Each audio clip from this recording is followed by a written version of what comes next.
اب چلے meeting room میں نظر آئے مجھے۔ عارف نے کہا کہ جانا چاہا تھا مگر اناب نے اونر کہنے پہ یوں سر اٹھایا کہ اسے دیکھا تھا کہ عارف کو بھی ایک لہجے کو حیرت ہوئی۔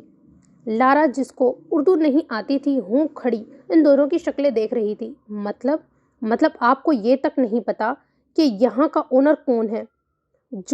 یوں مجھے حیرت سے دیکھ رہی ہیں۔ عارف نے اچنبھے سے دنیا کے اس تیز ترین کنٹری دبئی میں کھڑے اس سست ترین نمونے کو دیکھا تھا جس نے صرف سر ہلایا تھا، جس کو یہ تک نہیں پتا کہ کمپنی ہے کس کی، مگر وہ یوں حکم کی تعمیل کر رہی تھی جیسے کہ اسے پتا ہو کہ یہ کمپنی کا اونر ہے۔ واللہ عارف نے دونوں بازو ہوا میں اٹھائے تھے اور کندھے اچکائے تھے اپنے اور منہ آسمان کی طرف کیا تھا۔ کم لارا۔ عارف کو شدید غصہ آیا تھا جسے ضبط کرتا وہ لارا کو تیز آواز میں کہتا آگے بڑھا تھا۔ اناب رونی صورت بنائے کھڑی رہ گئی تھی۔ نیکسٹ سین۔ رباب لوگوں کا گروپ کلاس میں اسٹیج پہ کھڑا خوش گپیوں میں مشغول تھا۔ سب سے بلند آواز رباب کی ہی تھی۔ ہاتھ میں چپس کا پیکٹ پکڑا ہوا تھا، اس کے ساتھ بھی بھرپور انصاف کر رہی تھی۔ یہ کوئی کیفیٹیریا نہیں ہے اور نہ ہی کوئی کامن روم جہاں اخلاقیات کا ذرا بھی خیال نہ رکھا جائے۔ یہ کلاس روم ہے اور کلاس روم کے آداب سے آپ کو واقف ہونا چاہیے۔ اپنا لیول دیکھیں اور کام۔ وہ اسٹیج پہ کھڑا ان پر برس رہا تھا اور فائل ڈائس پر رکھی۔ اس کے آنے کا ان سب کو پتہ ہی نہیں چلا۔ رباب نے جھکا سر اٹھا کے سامنے دیکھا تھا، شاید کہ اسے ہی کل غلطی ہوئی ہو، مگر وائٹ شرٹ اور بلیک پینٹ میں وہی کھڑا ہوا تھا۔ بلا شبہ وہی تھا، مگر مقابل کی آنکھوں میں شناسائی کی ہلکی سی بھی رمق نہ تھی۔ سب شرمندہ ہوتی نیچے اتری تھی۔ باقی گروپ اپنی مخصوص جگہ کی طرف بڑھ گیا سوائے رباب کے۔ اس نے اپنا فولڈر اور بیگ اٹھایا اور سب سے آخر میں جا کر بیٹھی تھی۔ کل والی صبح کی ابھی تک تر و تازہ تھی۔ ایک دفعہ اور عزت کا فالودہ ہو گیا تھا۔ وہ ارے ارے کہتی رہ گئی مگر رباب نے کسی کی نہ سنی۔ یہ ارتضیٰ کی نظروں سے مخفی نہ رہ سکا۔ ہے تو میرے ٹیچر مگر نخرے دیکھو ذرا، ہٹلر۔ رباب بڑبڑائی تھی۔ میں نے کون سا ابھی ان سے کچھ پڑھا ہے تو پھر میرے ٹیچر تو نہیں ہوئے، میں جو مرضی کہہ سکتی ہوں۔ سڑیل، کھڑوس، افلاطون۔ رباب نے اپنی بھڑاس اس پر نکالی تھی اور ہاتھ جھاڑتے ہوئے اپنے ازلی انداز میں ساتھ بیٹھی سمرہ کے ساتھ باتوں میں لگ گئی تھی۔ Role number 22۔ کس کا رول نمبر ہے 22؟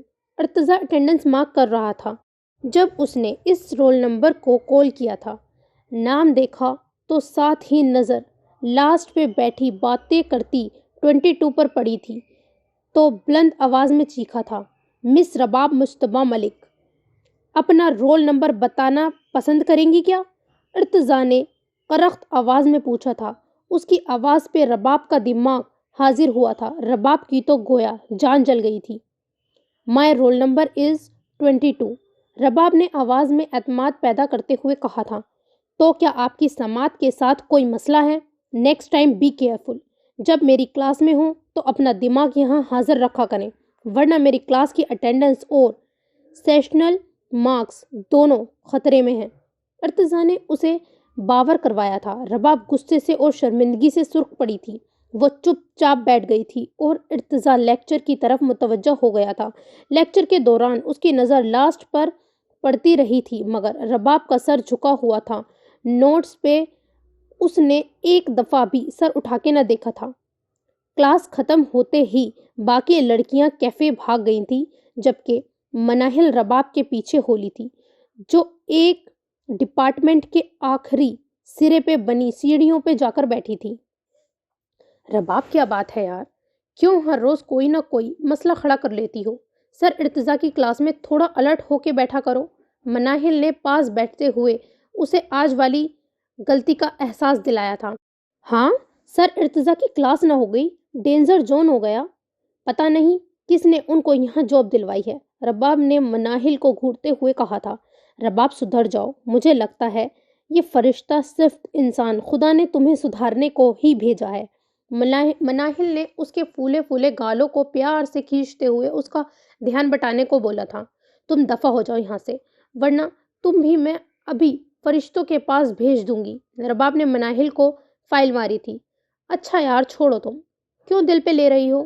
مجھے تو لگتا ہے کہ اب یہ روز روز ہوگا، جیسے تمہاری حرکتیں ہیں اور سر کے مزاج ہیں۔ مناہل نے پیشن گوئی کی۔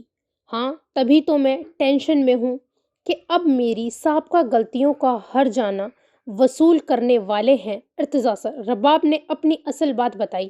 ہاں تو ایک منٹ سابقہ سے کیا مراد تمہاری؟ کیا تم پہلے سر کو جانتی ہو؟ نہیں، میرا مطلب، مناہل لفظ سابقہ پہ اٹکی۔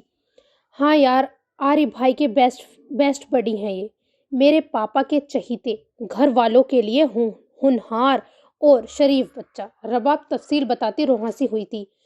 اوئے چھپر رستم، پہلے کیوں نہیں بتایا؟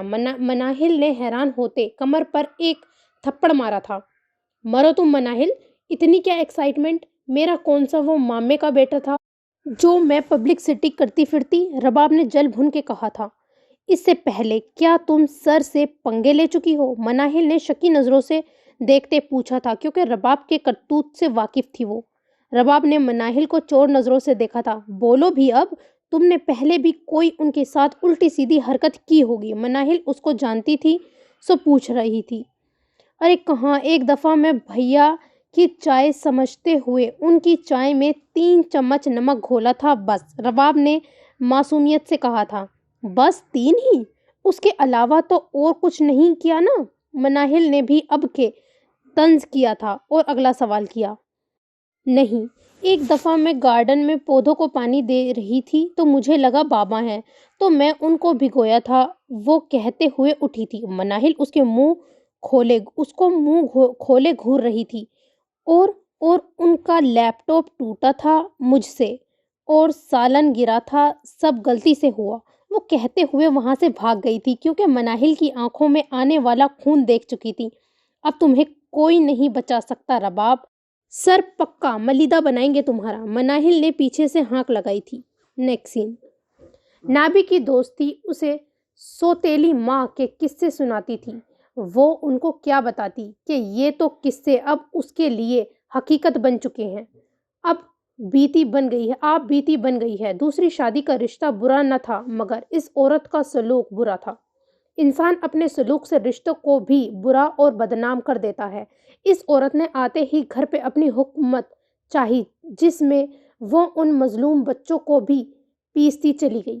کبھی شوہر کا پیار پانے کے لیے ڈرامے کرتی اور زبیدہ کے خلاف بھڑکا کر اس کو مار پڑوا دیتی۔ نیلم ایک طلاق یافتہ عورت تھی، جس کے ماضی میں ایسے واقعات ہوئے ہوں گے جس سے اس کی ذات کی نفی ہوئی ہوگی، اور دوسرا اس کے شوہر نے اسے طلاق دی تھی، جس سے اس کی عزت نفس بری طرح مجروح ہوئی تھی۔ اب اس کے دماغی کیفیت ابتر ہو چکی تھی، جس میں اس نے اپنی برتری اور جھوٹی انا کو قائم کرنے کے لیے آتے ہی اسے ایسے اونچے کام کیے تھے جس سے اس کو ذہنی تسکین حاصل ہوتی تھی۔ بے بس لوگوں کی بے بسی کا تماشا دیکھنے سے اس کو تسکین ملتی تھی۔ یہ ان دنوں کی بات ہے جب اس نے اپنے میٹرک کے بعد اپنے بڑے بھائی کی سخت ہدایت پہ اپنی پڑھائی جاری رکھی تھی، مگر اسے کالج جانے کی اجازت نہ ملی تھی۔ اس سال اس نے 12ویں کے پیپر دیے تھے۔ اسے ملکوں کی حویلی کام کے لیے بھیجنے کا حکم ملا تھا نیلم کی طرف سے۔ اسے ماں اور علی کی فکر تھی بس۔ وہ قدم اٹھاتی حویلی تک آئی تھی۔ بڑا سا گیٹ تھا، باہر بندوقیں اٹھائے 2 گارڈز کھڑے تھے۔ اس نے مضبوطی سے اپنے سر پہ لیے دوپٹے کو پکڑا تھا۔ ہمیشہ وہ اسکول جاتے ہوئے دور سے یا باہر سے حویلی کو دیکھا کرتی تھی اور سوچا کرتی تھی کہ کیسا ٹھاٹھ ہے ان لوگوں کی، اور یہاں ایک وقت کی روٹی بھی بڑی مشکل سے ملتی ہے۔ وہ سوچوں کو جھٹکتے ہوئے آگے بڑھی تھی۔ کس سے ملنا ہے؟ اسے گیٹ تک آتے دیکھ کر گارڈ نے پوچھا تھا۔ وہ جی، میں ملک صاحب کے ڈرائیور کی بہن ہوں، اس نے ہچکچاتے ہوئے کہا تھا۔ لالا کی؟ ملک صاحب کا ڈرائیور؟ گارڈ نے پھر سے پوچھا تھا۔ جی وہی۔ اناب نے سر ہلایا تھا۔ ٹھیک ہے، جاؤ اندر۔ اس کے اپنے بڑے بھائی کو سب جانتے تھے۔ ملک صاحب کے پاس وہ بچپن سے تھا، وہ ایک وفادار انسان تھا۔ ویسے بھی ملک صاحب کے ساتھ اس کی بہت بنتی تھی، مگر وہ خوددار تھا۔ آج تک اپنے مالی اور ذاتی حالات کی بھنک تک نہ پڑنے دی تھی۔ اس کی وہ پہلی ہی بڑی مدد کرتے تھے۔ اس کی گریجویشن کا آخری سال تھا، چند ماہ تھے امتحانات میں۔ وہ گیٹ عبور کر کے اندر گئی تھی۔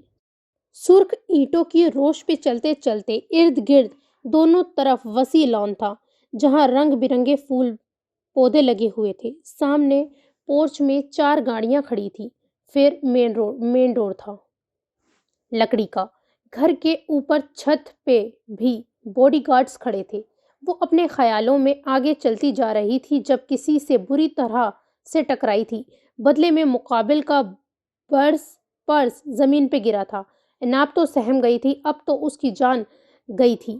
مجھے معاف کر دے، اس نے پرس اٹھاتے ہوئے سامنے کھڑی عورت کو دیکھتے ہوئے کہا تھا، جس کا انداز شاہانہ تھے۔ فیروزی کلر کے سوٹ میں ملبوس تھی، نفیس سا کام تھا۔ اوپر شال لائٹ براؤن کلر کی کاندھوں پہ ڈالی ہوئی تھی، ہلکا سا میک اپ کیا ہوا تھا۔ کوئی بات نہیں بیٹی، کون ہو تم؟ اس عورت نے اس کی گھبراہٹ پہ مسکراتے ہوئے کہا تھا۔ لفظ بیٹی پہ اناب کی آنکھوں میں آنسو آ گئے تھے۔ آج عرصے بعد یہ لفظ سننا نصیب ہوا تھا، جب سے ماں بیمار بستر پہ ہوش و خروش سے بیگانہ پڑی تھی۔ کب کسی نے اس کے بعد اتنے پیار سے بلایا تھا؟ کھلے رنگ کی چادر میں چھپی سہمی سی اناب، گول مٹول سا چہرہ تھا، شہد جیسی آنکھیں، کھلتی صاف رنگت، تیکھی سی کھڑی ناک، خوف کے عنصر بھی تھا چہرے پہ۔ کون ہو تم؟ جواب نہ پا کے پھر سوال کیا تھا۔ بڑی آپا، یہ ڈرائیور لالا کی بہن ہے، کام کے لیے بلایا ہے اسے۔ حمید نے اناب سے بتانے سے پہلے خود ہی بتایا تھا۔ بڑی آپا جو ملک صاحب کی بہن تھیں، شادی کے کچھ عرصے بعد ہی شوہر کی وفات کے بعد بھائی کے گھر آ بسی تھیں۔ وہ ایک کالج میں پڑھاتی تھیں، وہاں ہی جا رہی تھی کہ اناب سے ٹکر ہو گئی۔ اچھا، بڑی پیاری بچی ہے، وہ نرم سے لہجے میں کہتی گاڑی میں بیٹھ گئی تھی، مگر اناب کے چہرے کے خوف نے ان کے اندر کئی سوال ابھارے تھے۔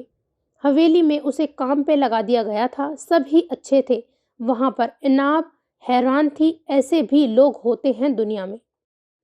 وقت گزرتا گیا، وہ کافی حد تک مطمئن تھی کہ کچھ تو آسانی ہوئی تھی اس کی زندگی میں۔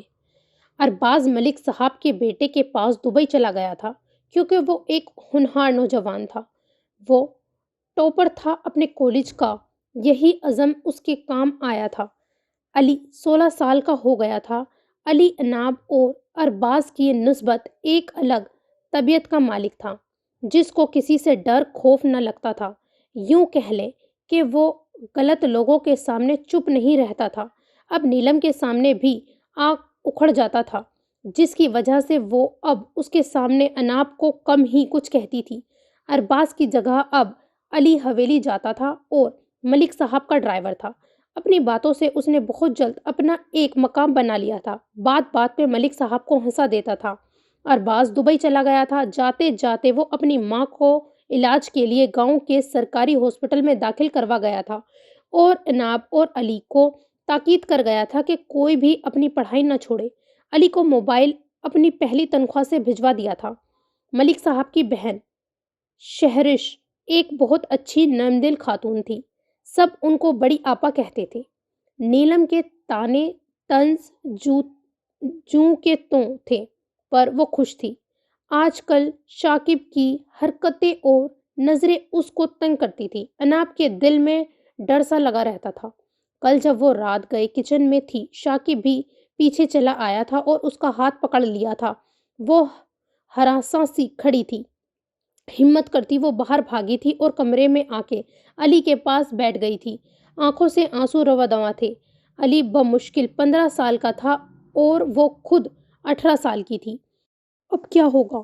کس سے مدد مانگوں گی میں؟ علی تو خود چھوٹا ہے، کیا کرتا اس کی حفاظت؟